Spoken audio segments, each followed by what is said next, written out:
Joining us now from the 9/11 Memorial is its designer, Michael Arad, a partner at Handel Architects. Michael, welcome. We're delighted to have you with us. It is a beautiful place. I grew up in Arlington, Virginia, and I think of it, along with Arlington Cemetery, as two of the places that both have the solemnity and the beauty and dignity of a memorial such as you wanted to achieve. What did you set out to achieve with your design, and are you happy with the end product? I'm sure you are. Thank you for having me today, and I very much appreciate the comparison between Arlington and New York.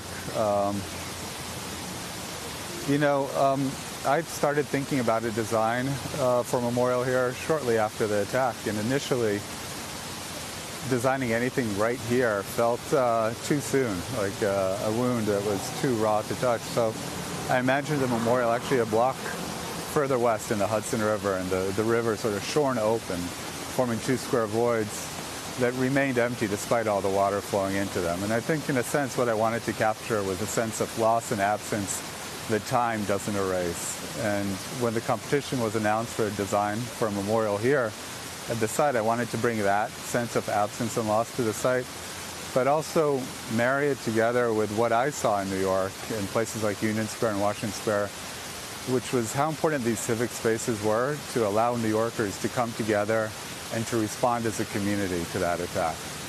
So that notion of creating an open civic space that is part of the urban fabric of New York drove so much of this design. You know, what we hear in the background there, Michael, is the sound of water and water falling, and water is a big part of the design. And it serves several purposes. One is it's infinite. It is always flowing. It is always there, changing shape. The other is that it takes away the noise of the city and creates a kind of peaceful and, as you say, an empty space in the middle of the city. Talk about that, if you would, for a moment. Yes, in a sense, when you're here on this Memorial Plaza, you are firmly in New York, but you're also removed from it simultaneously. And I think the water and the noise and the ambiance that it creates, the environment that it creates, allows you to be within the city, but at the same time look at the city as if you were from outside of it. And I think a place that's dedicated to memory and life simultaneously needs to do that. It needs to shelter a visitor that comes here, to provide, to almost cradle that experience of visiting this memorial, of confronting the names of the dead when you walk up to the edge of these two twin voids. When you talk about the names of the dead, Michael, meaningful adjacency was important to you in this design. Tell us why that was so important to you and how you think it changes the experience for those who are there to remember who they lost. So the idea behind meaningful adjacency was really driven by, how do we commemorate the dead?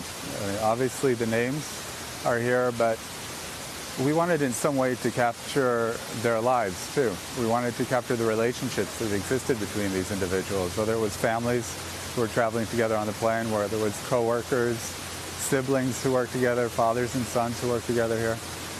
And we reached out to all the families of the deceased and asked them, is there a name of another person that is commemorated here that you would like to see next to the name of the person that you lost? And we got over 1,200 requests, and it took us over a year to find a way to meet each and every adjacency request that was made. And even when no request was made, we queried friends and coworkers about who sat next to who might have been next to whom that day.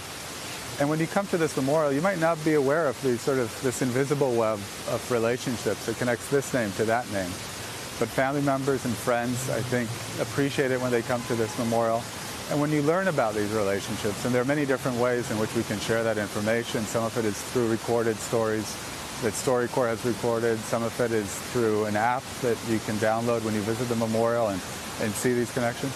It allows you to focus on individual stories. And I think the abstraction of close to 3,000 dead is very hard to comprehend, to relate to, and to open emotionally to. But when you hear the story of one person and their friendship with another person, it's a way into that story. One of the requests we got was from a young woman who lost her father, who was on Flight 11, and lost her best friend from college, who was working at the North Tower. And we were able to bring those two names close to each other. Her father is one of the last names under Flight 11. Her friend is one of the first names under World Trade Center. And for that family, it's meaningful. But I think when you hear that story, all of a sudden you think about what happened that day to this one young person. And that impact is multiplied thousands of times over. Michael, thank you so much. And as I said earlier, it is a place not to be missed. It is a place right up there with Arlington Cemetery, with the cemetery at Normandy, in terms of its beauty and its meaning. So thank you very much. Shepard Smith here. Thanks for watching CNBC on YouTube.